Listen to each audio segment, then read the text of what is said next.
Good day, students, and welcome to our oral communication subject. This is Miss Ira Bombasen. I will be your instructor, or I am your instructor for oral com.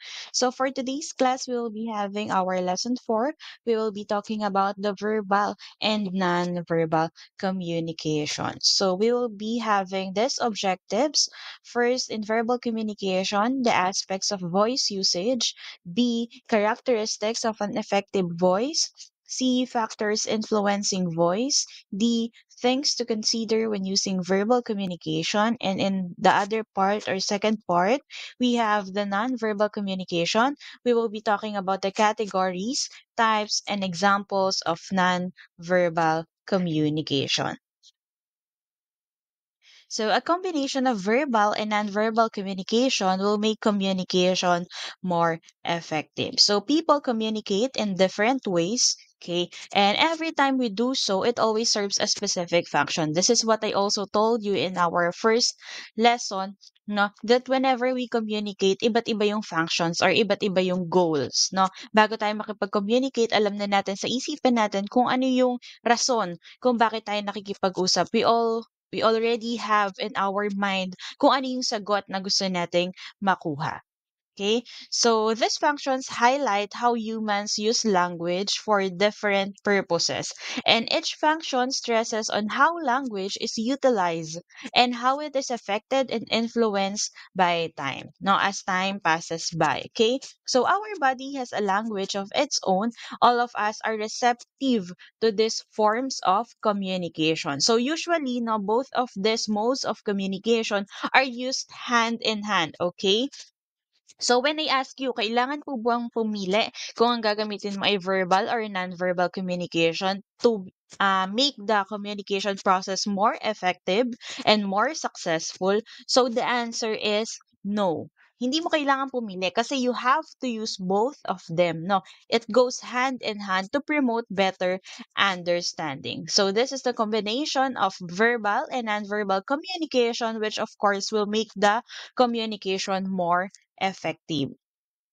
So now, what is verbal communication? So when we say verbal communication, it simply refers to an interaction in which words are used to relay a message. So basically, when we say verbal, it means that we are using our voice. We are using our oral facilities to deliver the words that we are saying or the words that we want to relate to our receivers or listeners. Like what I have mentioned earlier, no? It is mostly relayed through speech or with the use of your voice. Okay, next one. Let's talk about the different aspects to voice usage. How can we effectively project our voice in order for us to, of course, effectively communicate as well? So let's begin with the volume. That's our number one. So when we say volume, please remember, we simply refer to how loud or how soft you project or we are projecting our messages. Pag boses or voice, we are um speaking about kung gaano kalakas or kahina ang pag-project mo ng mga mensahe mo. Okay? So, the fact that we change the volume whenever we talk, okay, some words are said out loud and some words are said softer than the others, no? It is because there are meanings attached to them as well. Okay? And there are intentions attached to them as well. So, it is very important to be considerate when it comes to you using or saying the volume of your voice. Okay? So again, volume or voice refers to how loud or how soft your voice is projected. Okay? Or you project your messages. Next, we have the pitch. Okay? So this is how high or how low you project your voice is projected. Okay? So kung mapapansin natin sa mga singing contest kapag nagbibigay ng comments or suggestions yung mga judges, nababanggit nila yung term na pitch. Okay? So ito yung tinis kung gaano kataas or gaano kababa ang iyong boses. Next, we have rate. Okay, so rate refers to how fast or how slow we are delivering our message. So it really would depend on who are you talking with, no? Kasi minsan kapag ang kausap natin ay matatanda or mga bata, mabagal yung pagsasalita natin para mas maintindihan nila or para mas marinig nila yung gusto nating sabihin. Okay? So the rate once again is how fast or how slow you are delivering the message or how fast or how slow you are talking. Next, we also need to consider in terms of using our voice, the quality of the voice we are projecting. So, is it good enough? Okay? So, kapag meron tayong online class no, sa Google Meet, tinatanong ko sa inyo, class, am I audible? Rinig na po ba ako? Naiintindihan po ba? Malakas po ba ang boses? Or kaaya-aya po ba yung boses? Sakto lang sa lakas? Okay? Or masyadong mahina? What is the quality of the voice? Is it audible? Okay, so kung napapansin nyo, those are my questions before we proceed with the discussion during our online synchronous class via Google Meet. Okay? So, another thing is you would notice that there are certain people when they talk, even if they are delivering reliable information or correct information, but the quality of their voice is not good, then people will not listen to them. Okay, their receivers, their listeners, or their audience will not listen to them because the quality is bad. Okay, and who would want to listen to a voice that is not of high quality, diba? Okay. So next, another aspect of voice usage is the way that we utilize pauses. Okay. So ang pronunciation po diyan sa number 5, it's pause. Okay. Iba po yung pose, posing, no? Mga nakawaki, nakasmile, no? Say cheese, that's the pose when you take photos. And post na merong T sa dulo, P-O-S-T, yun naman ay kapag ikaw ay nagpo-post sa social media platform mo. Okay? So, post is different from post and different from pause. Okay? So, number 5 is pause. So, what is pause? Pause or pauses are short stops. Okay, they are utilized in order for us to, of course, breathe properly para makabuelo ng hangin kapag nagsasalita. Okay, remember that when we are talking, we mainly use our oral facilities, our mouth, our tongue, our throat, our which of course connected to our respiratory system, and our respiratory system is designed in order for us to breathe. Okay? To let air out and let air in. So pauses are very essential because they allow the proper circulation in and out of the air as we talk, as we speak. Okay? So you would also notice that when you talk fast without any pauses, it feels as if you ran a marathon. Tama? Parang hinahapo ka, hinihingal ka. Okay? It is because the air was not able to circulate properly in our respiratory system. Okay, so that is why it's very important for us as speakers, no, to practice pauses. Okay, so aside from that, of course, there are certain messages or intentions that could be related effectively when we pause, no, whenever we talk. Sabi nga, silence is important if you are giving the speech. It makes or it gives the audience the ability to think kung ano yung huli mong sinabi para magkaroon ng self-reflection, kumbaga. Okay? Next, number 6, we have emphasis. When we say emphasis, you are simply highlighting certain words, okay, or specific words in your sentence or in your message, okay? So we want to stress on this particular word because we want to give more meaning to it. Okay, we want our listeners to know that this word or this specific words or phrases are important. Okay, and these words are also vital to understanding the intention, the purpose, the message itself. All right, so that's emphasis.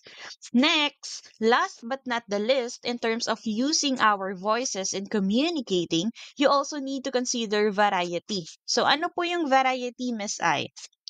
You would notice that when you talk, it's not monotonous.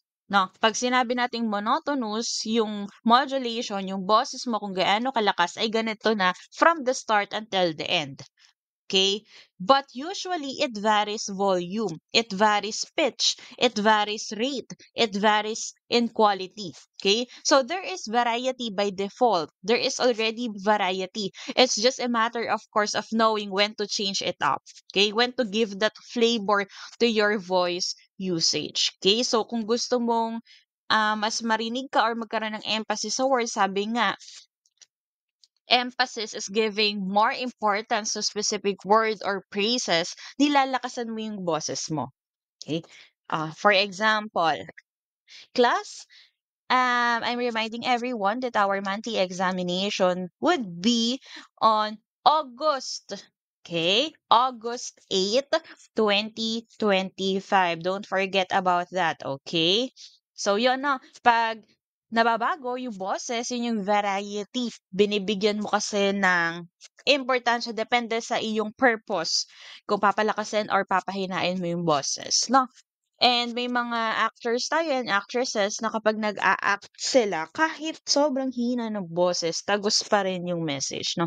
It depends on the intention or purpose of the message you want to relate to the listeners or the receivers. Okay?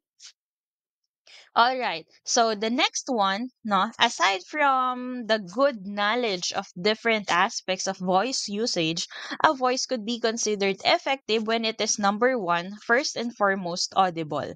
When we say audible, it could be heard without any problem by your listeners. Okay? So your listeners were able to understand the message, the content of your message, because they were able to hear it properly without any problems.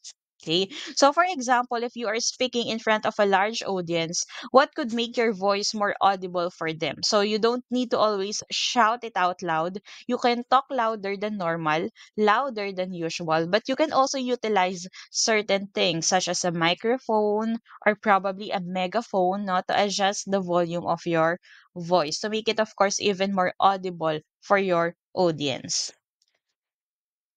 Another characteristic of an effective voice is it being pleasant. So, meaning it simply should be of good quality. Okay. So, there are certain people that have problems with this one because their voice by default may not be as pleasant as they would want it to be. Okay. So, meron kasing mga tao na yung boses nila para laging galit, no? Masyadong malakas, masyadong malagom. Pero, kala mo galit, pero pag nakilala mo na naman yung tao, ay hindi, ganun lang talaga yung boses niya. Malagom lang talaga, malakas lang talaga. Hindi siya galit, normal yan. Okay? So, there are, of course, certain things that you can still do to make it even more pleasant. First step is why not talk slower compared to others. Okay? So why not modulate your voice properly? So things like that could also help make your voice more pleasant. Pwede namang i-practice. Okay? Sabi nga nila ay practice makes it perfect, no? Next, a voice is also considered effective when it is fluent. So, when we say fluent, we simply refer to one's ability or capability to use a language effectively, okay, in order for him or her to express yourself, himself pala rather, himself or herself. Okay? So when you're able to express yourself using language without experiencing any problems, without experiencing any difficulties, then one could be considered fluent. Okay? 'Di ba minsan nga sa interview tinatanong, are you fluent in the English language? So para alam ng employer mo kung goods ka ba in written and in oral in terms of the English language or the universal language. Okay? Next, another key characteristic of an effective voice is its flexibility. Okay, its ability to adapt to different situations, its ability to adapt to different communicators. Okay, so when you have that ability in your voice, it could change its tone, it could change its pitch, it could change its volume at an instant, and it's appropriate. Okay, so yung mga changes na yon, yung mga adjustments na yon, are appropriate to the situation or the communicative situation wherein its use, it could be considered flexible. Kung marunong kang bumagay sa pakikipag-usap in formal or informal language or with people who are in the high positions or the um, commoners as well as your friends, no? kung marunong kang makipag-usap sa kanila or magamit yung boses mo in any situation that you are in, ibig sabihin you are flexible in terms of voice usage. Okay? Alright, so when engaging in verbal communication, there are also certain factors that you have to consider. Okay, so these factors or these other factors include first and foremost the appropriateness. Okay, so pag sinabi nating appropriate or appropriateness, is it appropriate for you to talk? Is it appropriate for us to use our voice? Is it appropriate for us to speak up? Okay. So this would determine by the communicative situation we're in or we are in. Okay. So does it require you to talk in a formal manner? Okay. Does it require you to just speak up in an informal way? Okay. So you have to consider those things as well. Another factor to consider is brevity, okay, or the way that we shorten our words, okay, being direct to the point, being concise, basically being straightforward about our message or intentions or the purpose of communication. Okay, so brevity is also your ability to avoid fillers. Yun daw yung kakayahan mo para iwasan yung fillers. And ano ba yung mga fillers? Fillers actually are simply short phrases or expressions that we insert in between our messages because we are trying to still process in our head what is it that we are going to say. Okay? So take for example, uh like yeah. So those are what we refer to as fillers. Okay? Yung isinisingit natin sa gitna kapag nag-iisip pa tayo kasi hindi pa natin sure yung sasabihin natin. Okay? And then the third one, we have the clarity. And of course, when we say clarity, we just simply mean to be or to be clear with whatever it is you are saying. Okay, so to make sure that whatever needs to be included in the message is already there. Okay, similarly, clarity also refers to our ability to express what it is that we want to say. Next, when we are referring to ethical communication, we are considerate of our listeners, okay? The other people that we are talking with, okay? Yung mga nakakausap natin, pag sinabi nating meron kang ethics or you are ethical, meaning kino-consider natin kung ano man yung sitwasyon na meron sila or background na meron sila. Okay? We are considerate of their roles in the society, their gender, their race, their preferences, their culture, okay? Because we don't want to cause any harm. Okay? Our intention is pure, it's clean. Okay? Our intention is just to relay our information or our message in order for us to communicate whatever it is that we want to say. Okay? So in here, we don't want to offend anyone, in short. Okay? We don't want them to feel bad. Okay? So you have to consider these things as well. Another factor is vividness. Vividness is our ability to describe and create a picture of our message to our listeners, to our receivers. Okay? So when we want, or of course, we want our listeners, our receivers of the message to imagine what it is that we are talking about. Especially if we are talking or telling a story. No? Gusto natin na i-imagine nila. Kasi kapag na-imagine nila yung sinasabi natin, or kinukwento natin, halimbawa nagkukwento ka ng isang storya, ibig sabihin malinaw yung pagkakakwento mo or pakikipag-communicate mo. Okay? Example, gusto mong um, ipinta yung scenario sa isipan ng kausap mo. Okay? We want to paint that picture in their head and papaano natin gagawin yun? How do we do this? In vividness, when you describe, you use adjectives and make sure that those adjectives could easily be understandable for your listeners. Okay? So, sa description or dun sa pagde-describe mo, no? Gaano ba siya kataas? Halimbawa, yung isang bahay, gaano ba siya kaganda? Anong kulay ng bubong? Maliwalas ba yung hangin doon sa lugar? Meron bang garden? Okay, it depends on the adjectives that you would say to your receivers of the message. Another important factor, of course, to consider or to also consider is the way that you say things, the way that you say out your words. Okay. This is simply your pronunciation of the words. There are certain words that if you pronounce them incorrectly, they might change their meaning. So you have to be careful with your pronunciation as well. Okay? Take note ang pronunciation po or sorry, ang bigkas 'no, in Tagalog pagbigkas, pronunciation, ang spelling po na nung nan ay N-U-N, okay. So, ang pagbigkas din nan ay pronunciation, hindi po pronunciation, hindi po gano'n, okay. Dapat po ay pronunciation, alright? Okay, pakitandaan po 'yan ha. Okay, so together with pronunciation is the way that you articulate your words. When we say articulation, we simply refer to how we are utilizing our oral facilities, like what I've mentioned earlier. How do we use our lips? How do we use our teeth, our tongue in communicating or with um, pagbigkas ng mga letra, pagbigkas ng mga salita. Okay, so because with proper articulation, more often than not, it would result to proper pronunciation of the words as well. So para silang twins. Okay, it goes hand in hand. Okay, so proper articulation and of course proper attachment of meaning will result to good pronunciation or better pronunciation.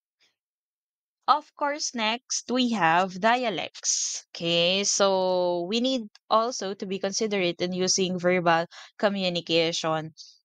We have to remember dialects are different in language. Okay, or there are differences between language and dialect. Okay, language is different from dialects in such a way that dialects could be variations of just one language. Okay, basically it's still the same, it holds the same meaning, the words are the same. However, there could be differences. For example, in structure or certain words that are being used, no, but still they are variations, simply variations of a bigger family or language. Okay, now that we have talked about the different elements of verbal communication, let's move forward to nonverbal communication. Nonverbal communication is simply the opposite of verbal communication. So, if in verbal communication you are using your words, your voice in order for you to communicate or to connect with other people, in nonverbal communication, we don't do that. Okay, so nonverbal communication refers to any kind of interaction wherein behavior is used to convey and represent meanings. Okay, we don't necessarily use our words, we don't necessarily use our voice, but rather it is our body, it is our expressions, it is our disposition, it is our behavior, okay, that is doing all the talking. Okay, so, according to Vaughan and Hogg in 1998, they described nonverbal communication as the transfer of meaningful information from one person to another by means other than written or spoken language. Okay, so these are simply the kind of interaction wherein words are not used. There are three main categories of nonverbal communication. The first one is what we refer to as sign language. By definition, sign language includes all codes in which numbers, words, and even punctuation signs have been replaced by gestures. Okay, so take for example the Filipino Sign Language and the American Sign Language. So each movement of the fingers represent a specific letter. Each movement of your hand, each movement of your arm represents meaning. So these are the sign language letters. Okay. The second one or the second category is what we refer to as action language. How is this different from sign language? So doon sa sign language, there is a specific meaning attached already to that or assigned already to that particular action. So when you do letter signs I showed earlier, it already means A, B, C, for example. Okay? Pero dito sa action language, these are movements that are not used exclusively as signals. What do we mean by action language? A good example of this is when you scratch your head. Okay? When you scratch your head, it could mean different things depending on the situation or the context, okay? So there is not really a very specific meaning assigned to it already. So when you scratch your head, it could mean confusion. Siguro hindi mo gets yung sinabi ni Miss I. Okay? It could mean that your head is just itchy, baka kasi makati lang, no? Binabalakubak na pala. You just want to scratch it. Okay? So it could mean that you are having difficulties understanding something. So it could mean different things. Hindi lang siya katulad ng sign language na kapag minustra mo tong letter A na to, ang ibig sabihin nun ay A or A. Okay? So sa action language, pwedeng mag-iba depende sa kung anong gusto mong iparating or kung ano yung nararamdaman mo. Okay? That could be a form of action language. And another thing is when we cover our mouths, okay, when we cover our noses, that could be a form of action language as well. So siguro, kaya ka nag-cover ng nose ay nababahing ka, kaya ka nag-cover ng nose ay nahahatching ka, o kaya naman ay baka nababahuan ka, meron palang smelly or foul smell dito sa paligid or nung dumaan ka sa may basurahan, no? So it could mean many things. Puwede ring inaantok ka kaya ka nag-cover ng mouth, okay? The third main category in non-verbal communication is object language. This is intentional and non-intentional display of material things, meaning these are the things that represent you in a physical way or in a physical manner. Okay. So take for example the clothes that you are wearing, the objects that you are using, your hair accessories, your jewelry, okay, the way that you flaunt your material possessions for examples, or for example, yung laptop mo, yung mga brand ng mga gamit mo, mga bagay, ng mga material na bagay, no? Those could all be object language. Okay? So when we talk or when we communicate using an object, it could be intentional and non-intentional. So consider this for example, why is that there's a question posed on the internet wherein people were criticizing owners of iPhones because they love to take selfies in front of a mirror. No, para maipakita siguro yung Apple na logo doon sa likod ng cellphone or ng iPhone. Okay? So one of the few things, one of the few explanations that the internet offered for that or the netizens of the World Wide Web offered for that is because again those people who take selfies in front of a mirror, they want to flaunt the brand of their phones or the brand of the phone that they are holding. Okay, so that could be the case, hindi tayo sigurado, or the quality, the kind of phone that they have, which could be true in some cases, no? Siguro posibleng yun yung rason. This is the reason why whenever we present ourselves in public, we also need to consider how we do it in a physical way. Okay, the way that we dress up, the way that we wear our jewelries, even what kind of jewelries we are wearing, okay, even what brand of clothes we are wearing, or even what the signs of clothes we are wearing. So you have to consider that because people are gonna be quick, so quick to make assumptions based on those things. Okay? Because in that way, you are also communicating something to them. Okay? If you wear jewelry, for example, or it could be necklace, bracelet, earrings, no? Of course, that means you have money to buy a jewelry or it's something that you possess, something that you own, okay, which others may not. Okay, so another very good example of this is when someone gets engaged. Okay, they were their ring as a sign of their engagement. So that is object language. Okay? All right, so here are some other types of nonverbal communication. The first one is what we refer to as kinesics.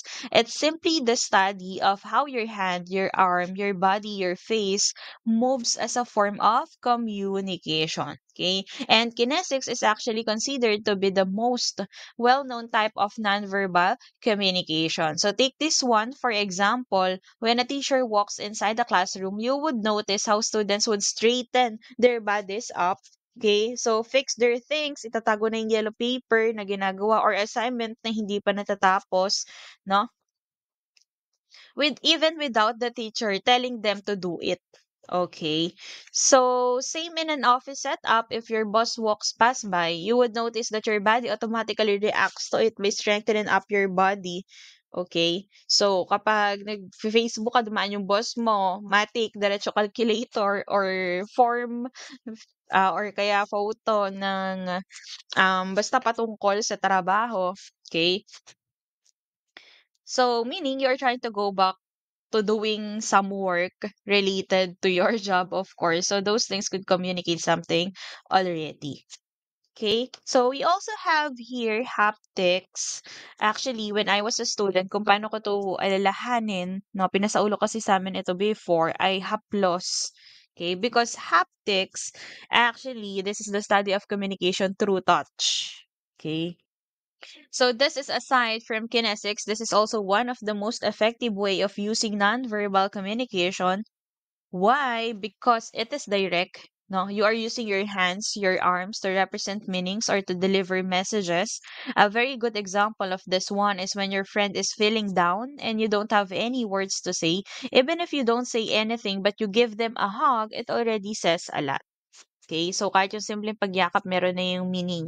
Simpleng pagtapik sa iyong likod, sa iyong balikat, it could mean a lot already. So that is haptics. It says that you are here or you are there, you are caring for them and so on and so forth.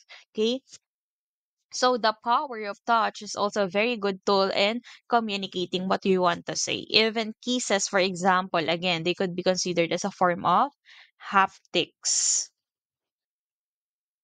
On the other hand, when we refer to the study of how space and distance influence communication, then that is proxemics. Okay, proxemics.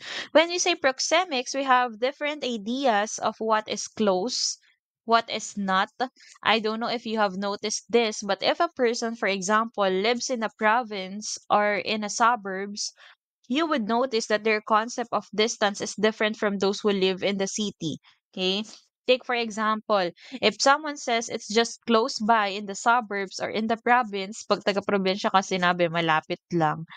Actually, yung distance ay quite longer than what people in the city who have lived in the city will assume it to be. No? Kasi tayo mga taga-probinsya, sanay tayo sa lakaran.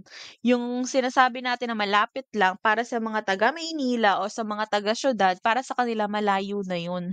Okay? So another good example of this one is how we are willing to sacrifice our personal space whenever we ride public transportation. Okay? Whenever we commute, for example, going from school or going from the house, going to the school, you are willing to sacrifice your personal space because you want to get there on time. It doesn't necessarily mean that you enjoy it, but rather you don't have anything else left to do. Ibig sabihin, wala kang choice. How we value our personal space, that could also refer to proxemics. Okay, if you are feeling uncomfortable, take for example, even if that's a close friend already, okay, sitting beside you and you're uncomfortable with that, then that could be proxemics, no? Yung mga tao kasi na kahit malapit sila sa atin, and wala namang mali siya, okay lang sa atin, pero for certain reason, may mga tao din naman na siguro feeling nila close tayo, para sa atin ayaw natin na ganoong kalapit sila kumpara dun sa iba nating mga kaibigan, no? And on the other hand, if it's about time affecting communication, then that could be referred to as chronemics. Okay? Chronos meaning time. Chronemics simply refers to the study of how time influences or affects communication. So a very good example of this one is when you are late for work. Of course, it's not okay. No, hindi okay na malate. Syempre, kahit Filipino time tayo, we have to be very responsible with time. Okay? So take for example, you have a meeting and you are late for the meeting. It's not okay, but if you are the boss who is late for the meeting, of course, it is acceptable. Okay, because you are the boss. It's saying that it doesn't really matter if you are late because you own the company, you run the company, and it's okay. That's how cronemics work. Okay, even if we do not use our voice or if we do not say out loud sentences, phrases, or words, there are certain verbal aspects of communication that we use and are considered to be nonverbal or forms of nonverbal communication. So these are what we refer to as the next one is paralanguage, vocalized but not verbal. Okay. So vocalics is defined as the vocalized but not verbal aspects of nonverbal communication. No, this simply refers to how we manipulate. Okay, again, remember that how we manipulate and utilize the different aspects of voice usage whenever we talk without even having to say a single word. Okay, so take for example when you talk to your crush, the pitch is it's higher. It's very different. Sometimes you even talk in a baby voice. No, yung mga pabebe. Okay? Relate ba doon? Na kapag kausap mo si crush, medyo humihina yung boses? Nagiging pabebe? Okay? Or if someone is close and you are comfortable, okay, with that person, the way that you talk with them is very different also. So more often than not, when you say paralanguage or vocalics, it simply refers to how we manipulate and utilize pitch and volume in using the language or even the tone of the language or the tone of our voice that could be considered as vocalics. Okay?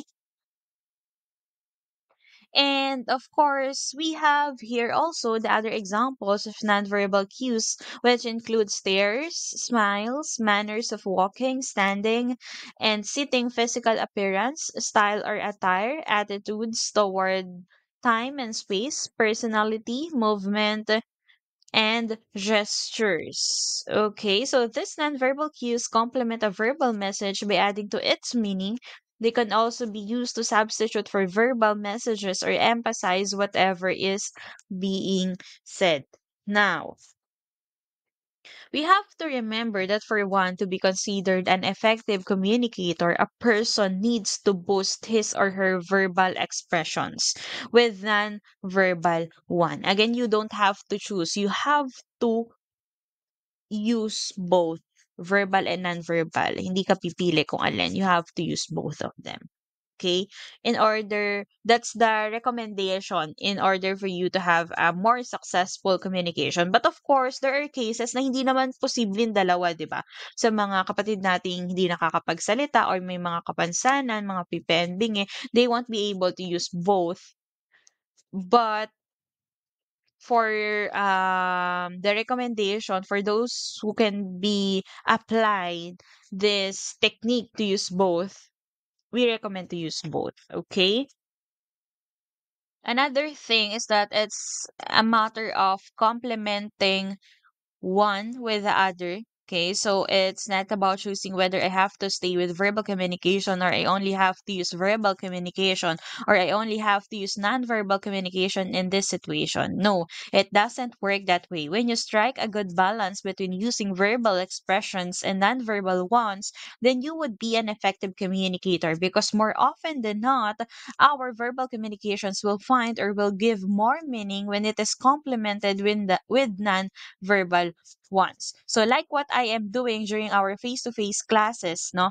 Every time that I talk, I use my hands as well for gestures. Every time that I talk, I use my facial expressions, my body language. If I want to emphasize things, no, I would use my hands. Okay, because in that way I am also communicating to you and emphasizing meaning with whatever it is that I want to say. Okay? Again, to simply put, when you want to be an effective communicator, you have to enhance your verbal expression or verbal communication with non-verbal ones. All right, so that's it for our lesson 4, which is about verbal and nonverbal communication. If you have questions, clarifications, you may message me in our group chat. That's it for today. Thank you, everyone, and goodbye.